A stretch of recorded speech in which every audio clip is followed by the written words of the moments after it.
সম্প্রতি একটা খবর বেশ আলোচনা তৈরি করেছে, সেটা হলো পশ্চিমবঙ্গের বিধায়কদের বেতন। চলুন আজকের এই আলোচনায় আমরা স্লাইডের মাধ্যমে এর ভেতরের গল্পটা একটু জেনে নিই।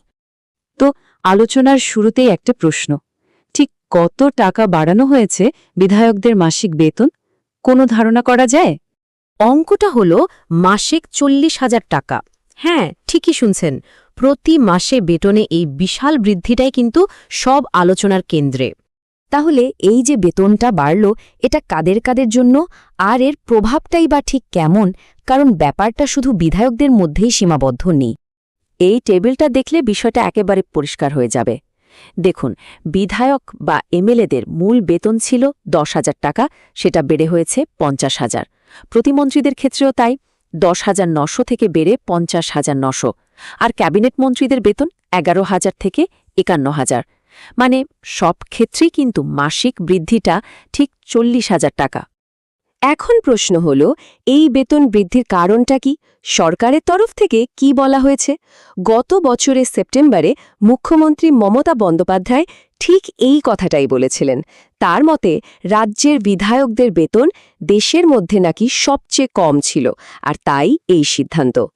কিন্তু একটা খুব গুরুত্বপূর্ণ ব্যাপার আছে। এই যে মূল বেতনের কথা আমরা শুনছি, এটা কিন্তু পুরো গল্পের একটা অংশ মাত্র। এর বাইরেও আরও অনেক কিছু আছে যা মিলে একজন বিধায়কের মোট আয়টা তৈরি হয়। এই মোট আয়কেই ইংরেজিতে বলা হয় এমলিউমেন্টস। এর মানে কি? এর মানে হলো বেতন, বিভিন্ন ফি আর অন্যান্য সব রকম সুযোগ সুবিধা মিলিয়ে একজন যা পান সেই পুরোটাই। তো বেতনের বাইরে আর কি কি সুবিধা বা ভাতা তারা পান, চলুন এবার সেদিকে একটু নজর দেওয়া যাক। এই যে দেখুন, এটা 2010 সালের একটা সরকারি গেজেট। এটা থেকেই বোঝা যায় যে এই সুবিধাগুলো নতুন কিছু নয়, বরং আইনসিদ্ধ।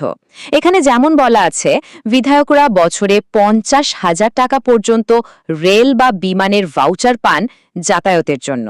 শুধু যাতায়াতই নয়, আরও অনেক কিছু আছে। যেমন ধরুন, বিধায়ক আর তার পরিবারের চিকিৎসার সুবিধা, থাকার জন্য সরকারি বাড়ি বা তার বদলে বাড়ি ভাড়া ভাতা, আবার অফিস চালানো বা কর্মীদের জন্য আলাদা ভাতা আছে। আর হ্যাঁ, একটা পুরো টার্ম শেষ করার পর পেনশনের ব্যবস্থাও রয়েছে। এই সব কিছু মিলেই কিন্তু তাদের মোট প্রাপ্তি। আচ্ছা, এই যে মাইনের কাঠামো, এটা কি সবসময় এরকমই ছিল? একদমই না, সময়ের সাথে সাথে এটা অনেক বদলেছে। চলুন একটু পেছনে ফিরে দেখা যাক। দেখুন, একেবারে শুরুতে মানে 1952 সালে একটা আইন তৈরি হয়, যেটা দিয়ে বেতনের কাঠামো ঠিক করা হয়েছিল। তারপর অনেক বছর পর 2010 সালে ভ্রমণ আর অন্যান্য ভাতা নিয়ে কিছু পরিবর্তন আনা হয়।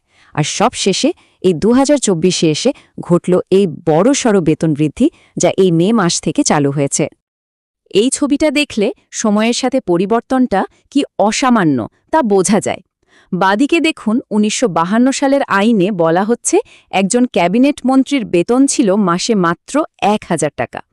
আর ডান দিকের আজকের অঙ্কটা দেখুন, 51,000 টাকা। ভাবা যায় পার্থক্যটা কতখানি? বেশ, তাহলে আমরা মূল বেতন দেখলাম, আলাদা করে বিভিন্ন ভাতাও দেখলাম।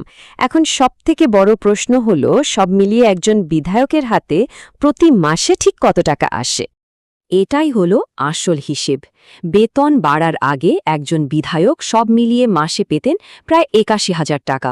আর এখন এই নতুন কাঠামোতে বেতন ভাতা সব মিলিয়ে তার মোট মাসিক আয় দাঁড়াচ্ছে প্রায় 1,21,000 টাকা।